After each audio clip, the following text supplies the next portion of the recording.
I was offered $5 grand for a video, but this was when I was like 19. I was like, double it, and I'll walk outside and I'll give it to a homeless person. And they're like, no, you won't. That's like, double it. And I like pacing around my neighborhood for 3 hours convincing this guy, like on the phone, just double the money. I promise the video will go viral and I'll give it to homeless person. I was like, $10,000 just looks better in a title. It'll get more views. I promise your app will be better. A lot of times people, oh boy, it's like they think their videos are better than they are, honestly. And they, I mean, they do that, and they have horrible friend groups because you really are like the type of YouTubers you hang around. It's getting people with the right YouTuber friend group that aren't pussies and will actually tell them when their content's bad and like actually roast it and help them get better in a nice, positive way.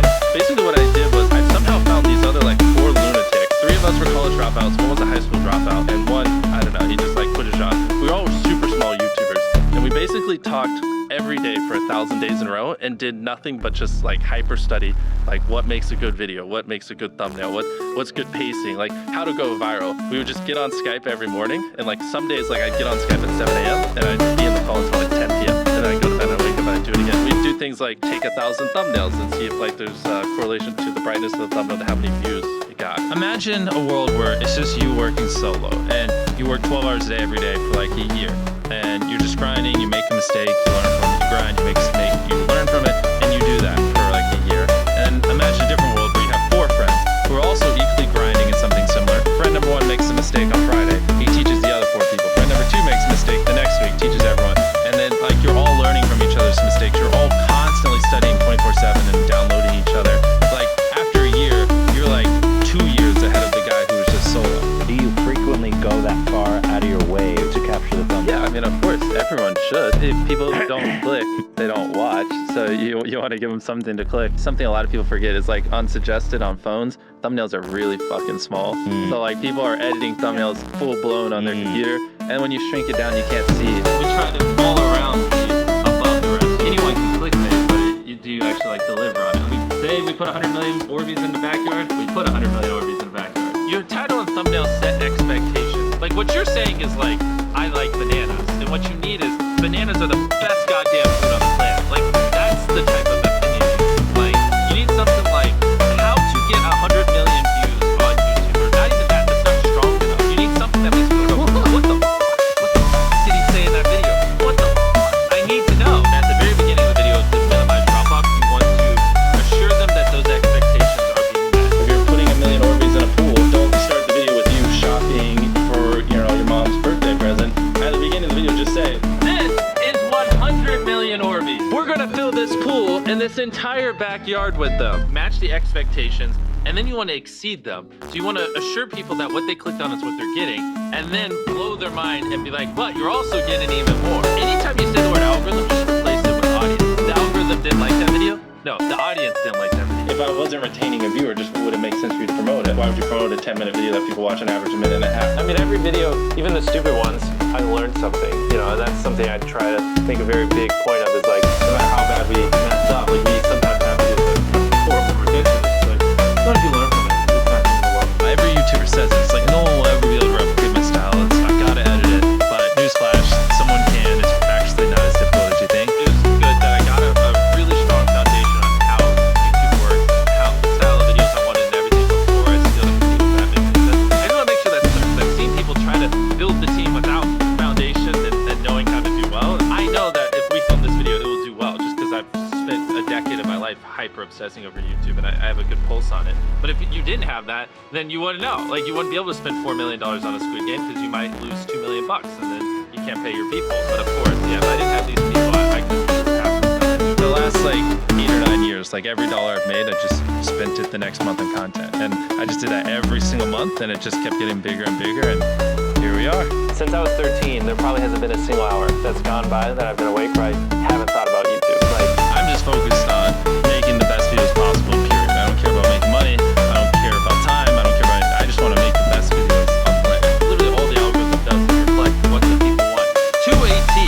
And if you deny that, you just make terrible videos that are trying to find a scapegoat. We do our videos in other languages as well. If you Google it, it's like only whatever, less than 10% of the world speaks English, so 90% of the world can't even enjoy your content.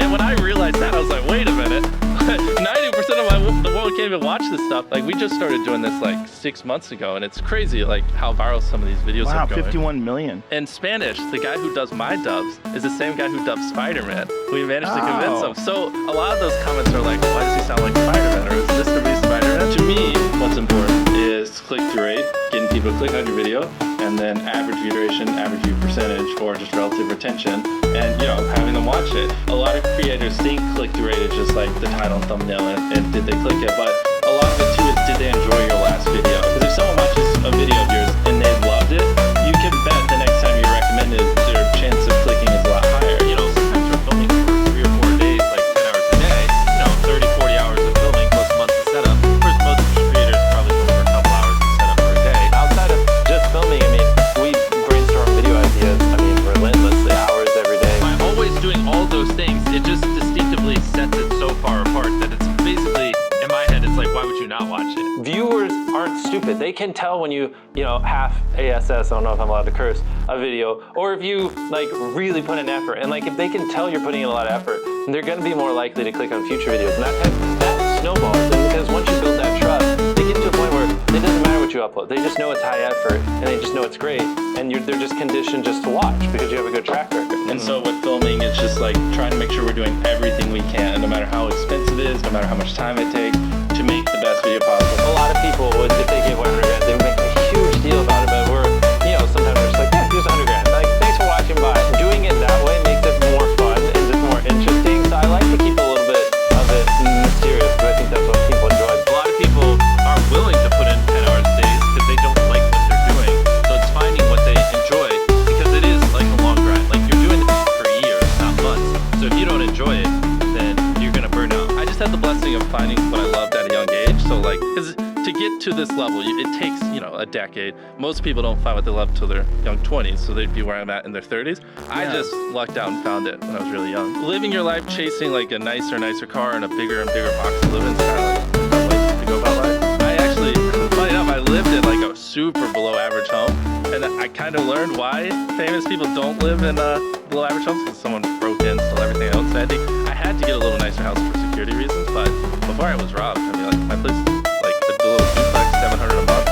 You get a roommate, 360 split. People think just because you go for views means you can have fun, but you can pull views and you can have fun, which is what we purposely try to do. If you're not doing something that's just inherently fun to you, you're just quit. Just give up. Like, you gotta at least semi-enjoy what you're doing, or you're gonna quit long before it gets to the point where it brings in money or whatever else could be driving you. So find what you love, and then I would just hyper-obsess. Make sure no one doing what you're doing is doing it better. Make sure the videos are as good as possible. You can be motivated by more than one thing. I'm motivated because I want to support my mom and my family. I'm motivated because I want to employ my friends and help them. I'm motivated because I want to help other people. I'm motivated because I want to be a YouTuber. I feel like that's another misconception. You can have lots of things, right?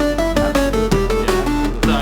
So there's just tons of stuff that drives me. And everything drives me to wanting to be a YouTuber, so we kind of obsess over it. For the people that are willing to be coachable, I would say like just education. Like there is a lot of misinformation out there that like people like live and breathe by, like the weirdest stuff. I gotta upload at midnight on Wednesdays if my videos don't do well. It's like just dumb stuff like that just they don't realize how badly they're like handicapping themselves. Some minor tips I could give is like somehow you could have a payoff at the end, then more people are watching the end just to see what happened. Whichever one of these 456 people survives the longest wins 456 grand.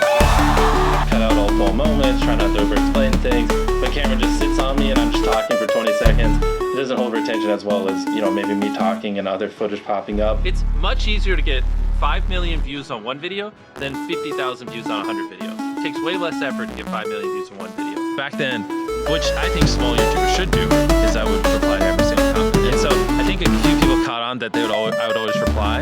And so some people would just be like, I wonder how long it'll take for him to reply. So that was a lot of my comments when I was smaller, but